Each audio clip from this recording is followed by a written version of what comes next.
ఉమ్మడి వరంగల్ జిల్లా వ్యాప్తంగా బానుని బగబగలతో ప్రజలు ఉక్కిరిబిక్కిరవుతున్నారు.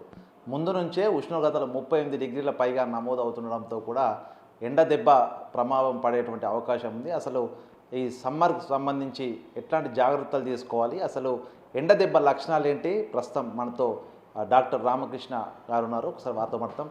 సార్ నమస్తే.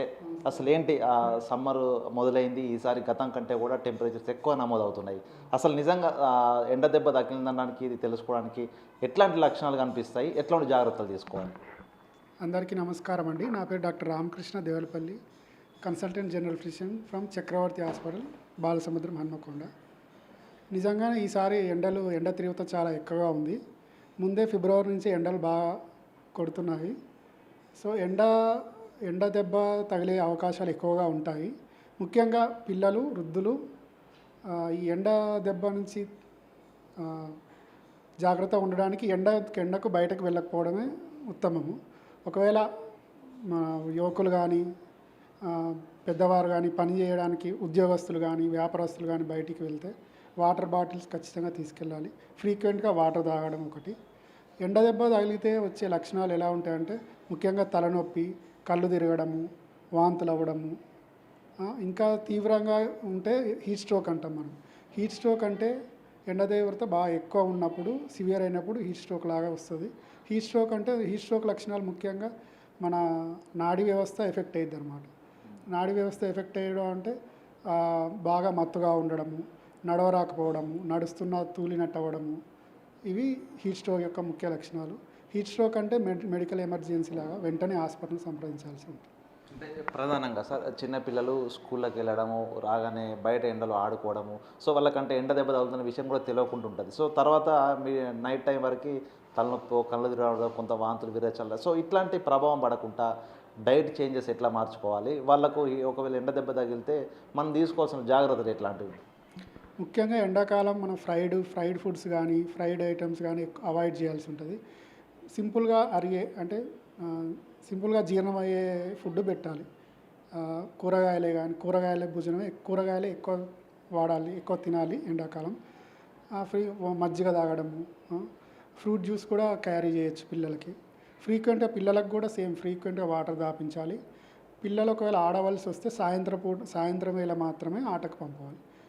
మన ఎండ బాగా ఉండే ఉదయం 10 నుంచి 4 వరకు కూడా బయట తోలొద్దు పిల్లల్ని ముఖ్యంగా. అంటే పిల్లలకి వాంతులు, విరేచన ఒకవేళ స్టార్ట్ అయితే నిజంగా ఫస్ట్ ఎయిడే చేయొచ్చా? ఎట్లాంటి ఫస్ట్ ఎయిడ్ చేయాలి? ఒకవేళ సివియర్ అనేటువంటి పరిస్థితి, అసలు ఏ లక్షణాలను చూస్తే సివియర్ హాస్పిటల్ తీసుకోవాల్సిన పరిస్థితి ఎట్లా గుర్తించాలి అసలు పిల్లలకు ఒకవేళ ఎండాకాలం కనుక వాంతులు, విరేచనాలు లక్షణాలు ఉంటే వాళ్ళు ఖచ్చితంగా రెస్ట్ తీసుకోవాలి. స్కూల్కి కూడా ఫస్ట్ రెస్ట్ తీసుకోవాలి. సివియారిటీ అనేది వాళ్ళ కళ్ళు లోపడిపోవడము, మనకు మనిషి డిహైడ్రేషన్ లక్షణాలు అనమాట. మన సాధారణ ప్రజలు గుర్తించాలంటే కళ్ళు గుంతలు పడి ఉంటాయి, బాగా లోపలికి పోయినట్టు ఉంటాయి. అప్పుడు మనం సివియర్ డిహైడ్రేషన్ లాగా అనుకోవచ్చు. అప్పుడు వెంటనే ఇంటి దగ్గర వీలైతే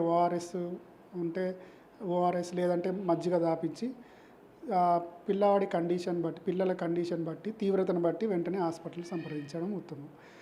ఫస్ట్ ఎయిడ్ అంటే ముఖ్యంగా వాటర్ ఇవ్వడము, ఓఆర్ఎస్ డ్రింక్స్ కానీ లేదంటే మజ్జిగ కానీ ఇచ్చి చూడడము. వాంతుల తీవ్రత ఎక్కువ ఉన్నా, నేను చెప్పినట్టు డిహైడ్రేషన్ లక్షణాలు మీకు కనపడిన డిహైడ్రేషన్ లక్షణాలు అంటే కళ్ళు గుంటలు పడడము, నాలిక చూస్తే బాగా ఎండుకపోయి ఉంటుంది. మనం కూడా చూడొచ్చు, నాలుక బయట పెట్టమని అడిగి చూడొచ్చు. అప్పుడు నాలుక తేమగా ఉండాలి. ఎండుకపోయినట్టు ఉంటే అది సివియర్ డిహైడ్రేషన్ కింద లక్షణం. ప్లస్ పిల్లలు కూడా బాగా సిక్గా ఉంటారు, బాగా శక్తి లేనట్టుగా, బాగా అలసిపోయి ఉండడం ఉంటుంది. అప్పుడు మనం తీవ్రత ఎక్కువ ఉన్నట్టు భావించి వెంటనే నియర్ బై హాస్పిటల్కి వెళ్ళడము ఉత్తమం.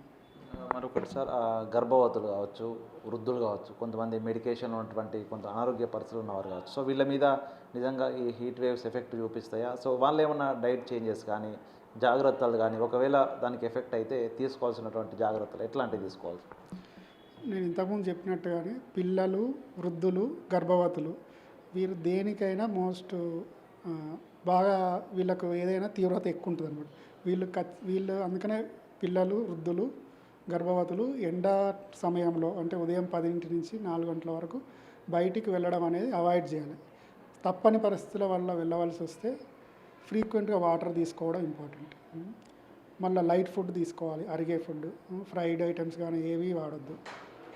వాటర్ ఎక్కువ తాగడము, కొబ్బరి నీళ్ళు తాగడము, షుగర్ లేని వ్యక్తులు కొబ్బరి నీళ్ళు తాగవచ్చు, మజ్జిగ తాగడము చేయాలి. సమ్మర్కు ఈ వేడి తట్టుకోలేక కొంతమంది వర్కర్స్ కానీ కొంత చల్లని బీర్లు అనేటువంటి దాని వైపు బాగా మొగ్గు చూపుతారు. నిజంగా అది ఎఫెక్ట్ చూపిస్తుందా బీర్లు తాగడం అనేది వ్యక్తుల మీద? దీనికి సంబంధించి అసలు ఏం ప్రభావం ఉంటుంది మనుషుల మీద? మంచి ప్రశ్న అడిగారు మీరు. సాధారణంగా మన మన జనాలు, మన ఊరిలో జనాలు కానీ, మన ముఖ్యంగా తెలంగాణ జనాలు ఎండాకాలం వచ్చిందంటే చాలు బీర్ తాగితే చల్లగా ఉంటుంది నాకు అంటారు. మాకు కూడా పేషెంట్స్ అందరూ మేము డైలీ లేబర్ సార్, డైలీ పని చేస్తాము, మాకు బీర్ తాగితే చల్లగా అనిపిస్తుంది అంటారు. అది చాలా తప్పు. ఎట్టి పరిస్థితిలో ఆల్కహాల్, బీర్ కానీ విస్కీ కానీ ఏవి సమ్మర్లో తాగకూడదు. ఎందుకంటే ఈ బీర్ అనేది ఇంకెక్కువ డిహైడ్రేషన్ కారణమైంది. వీళ్ళు బీర్ తాగి పడుకుంటారు, నైట్ వాటర్ తాగరు, ఇంకా డిహైడ్రేట్ అయిపోతారు. తెల్లారు లేచేసరికి వానికి సివియర్ హెడ్ఏక్, వామిటింగ్ సెన్సేషన్ ఇవన్నీ వస్తాయి. మళ్ళీ తెల్లారి పనికి పోయాడు అనుకోండి, ఆల్రెడీ డిహైడ్రేట్ ఉన్న వ్యక్తి తెల్లారి పనికి ఎండకు ఎఫెక్ట్ అవుతాడు. ఎండకు ఎఫెక్ట్ వల్ల ఈ హీట్ స్ట్రోక్ అనేది ప్రభావం ఎక్కువ ఉంటుంది అప్పుడు. సో బెటర్ ఖచ్చితంగా ఆల్కహాల్ అవాయిడ్ చేయాలి. బీర్ కానీ ఏది కానీ తాగొద్దు. ఓన్లీ మంచినీరు, మజ్జిగ, లెమన్ జ్యూసు ఇవి తాగొచ్చు. చివరిగా సార్, ఒకవేళ ఎండలు వెళ్ళాల్సి వస్తుంది, డైలీ పని చేయాల్సిన లేబర్స్ కానీ వర్కర్స్ కానీ వివిధ ప్రైవేట్ ఎంప్లాయీస్ కానీ వెళ్ళాల్సి వస్తే ఎక్స్పోజ్ కాకుండా అసలు ఏం ఏం ఏం చేయాల్సి వస్తుంది? ఏం లేదండి, సింపుల్. ఖచ్చితంగా వాటర్ క్యారీ చేయాలి, మజ్జిగ, లెమన్ జ్యూస్ లాంటివి తాగొచ్చు. ఖచ్చితంగా around 1 hour to 1.5 hour, every 1 అవర్కి ఒక గ్లాస్ చొప్పున తాగొచ్చు, ఎండ తీవ్రతను బట్టి. లేదంటే మనకు ఎండ ఎక్కువ ఉన్నప్పుడు మనకు ఆటోమేటిక్గా మన బాడీ మనకు చెప్తుంది వాటర్ తాగడం, దూపైతుంటుంది. దూపైన ప్రతిసారి తాగొచ్చు, ఏం పర్వాలేదు. ఇన్ని నీళ్ళే తాగాలని ఏముండదు, ఫ్రీక్వెంట్గా వాటర్ తాగాలి. ఇలాగో లంచ్ టైంలో మజ్జిగ తాగడము, మళ్ళీ ఈవినింగ్ టైంలో ఒక లెమన్ జ్యూస్ తాగడం అలా చేయొచ్చు. ఇంటికి వెళ్ళగానే వెంటనే స్నానం చేయడము అలా చేసుకోవచ్చు. Okay, thank you sir. ఇది చూసాం, మొత్తంగా సమ్మర్ సీజన్లో కూడా అటు చిన్నపిల్లలు కావచ్చు, వృద్ధులు, గర్భవతులు, అనారోగ్య సమస్యలు ఉన్న వారు కూడా ప్రత్యేక జాగ్రత్తలు తీసుకోవాల్సి ఉంటుంది. పూర్తిగా డీహైడ్రేషన్ కాకుండా కాపాడుకోవాలి. ఒకవేళ వాళ్ళకి కనుక ఎండకు ఎక్స్పోజ్ అయ్యి కనుక ఇబ్బందులు పడితే ఫస్ట్ ఎయిడ్ చేసుకోవచ్చు. ఒకవేళ సివియర్ అనిపిస్తే తప్పనిసరిగా ఆసుపత్రికి వెళ్ళాల్సి వస్తుంది. ప్రధానంగా ఎక్స్పోజ్ కాకుండా ఉండడం, డీహైడ్రేషన్ కాకుండా ఉండడమే ఎండ దెబ్బ నుంచి ఉపశమనం అంటూ కూడా డాక్టర్ రామకృష్ణ చెప్తున్న పరిస్థితి. వీడియో జర్నలిస్ట్ సంతోష్తో వేణు బిగ్ టీవీ, వరంగల్.